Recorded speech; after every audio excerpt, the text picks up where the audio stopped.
اللہ کے نام سے شروع جو بڑا مہربان نہایت رحم فرمانے والا ہے۔ ناپ تول میں کمی کرنے والوں کے لیے ہلاکت ہے۔ جب وہ لوگوں سے خود ناپ کر لیتے ہیں تو پورا لیتے ہیں، اور جب وہ انہیں ناپ یا تول کر دیتے ہیں تو کم کر دیتے ہیں۔ کیا یہ لوگ یقین نہیں رکھتے؟ بے شک وہ مرنے کے بعد اٹھائے جائیں گے اس بڑے دن کے لیے جس دن سب لوگ تمام جہانوں کے رب کے سامنے کھڑے ہوں گے۔ ہرگز ایسا نہیں کہ جزا و سزا نہ ہو، یقیناً بدکاروں کا اعمال نامہ سجین میں ہے۔ اور آپ کو کیا معلوم کہ سجین کیا ہے؟ لکھی ہوئی ایک کتاب ہے۔ اس دن جھٹلانے والوں کے لیے ہلاکت ہے، وہ جو بدلے کے دن کو جھٹلاتے ہیں، اور اس کو وہی جھٹلاتا ہے جو حد سے نکل جانے والا گنہگار ہے۔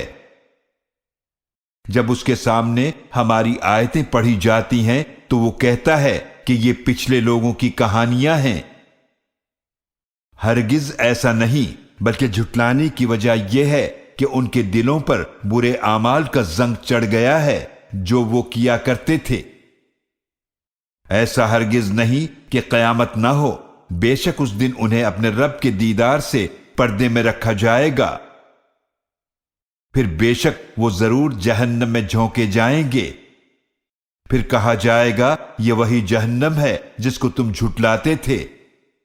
ہرگز ایسا نہیں کہ نیکیاں ضائع ہوں، یقیناً نیک لوگوں کا اعمال نامہ علیین میں ہے۔ اور آپ کو کیا معلوم کہ علیین کیا ہے؟ ایک لکھی ہوئی کتاب ہے جس کے پاس مقرب فرشتے حاضر رہتے ہیں۔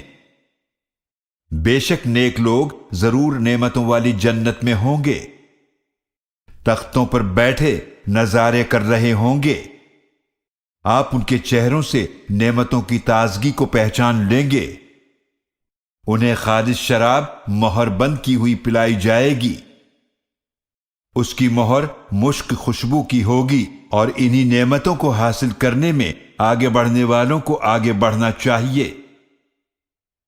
اور اس میں تسنیم کی آمیزش ہوگی۔ وہ ایک چشمہ ہے جس میں سے مقرب بندے پئیں گے۔ بے شک جن لوگوں نے جرم کیا وہ ایمان والوں پر ہنسا کرتے تھے، اور جب وہ ان مومنوں کے پاس سے گزرتے تھے تو آنکھوں سے آپس میں اشارے کرتے تھے، اور جب وہ واپس جاتے اپنے گھر والوں کی طرف تو دل لگی مذاق کرتے ہوئے جاتے، اور جب وہ ان مومنوں کو دیکھتے تو کہتے کہ یقیناً یہی گمراہ ہیں، حالانکہ وہ ان مومنوں پر نگران بنا کر نہیں بھیجے گئے تھے۔ تو آج ایمان والے کافروں پر ہنسیں گے، تختوں پر بیٹھے کافروں کا حال دیکھ رہے ہوں گے۔ واقعی کافروں کو اس برے سلوک کا پورا بدلہ دے دیا گیا جو وہ مومنوں سے کیا کرتے تھے۔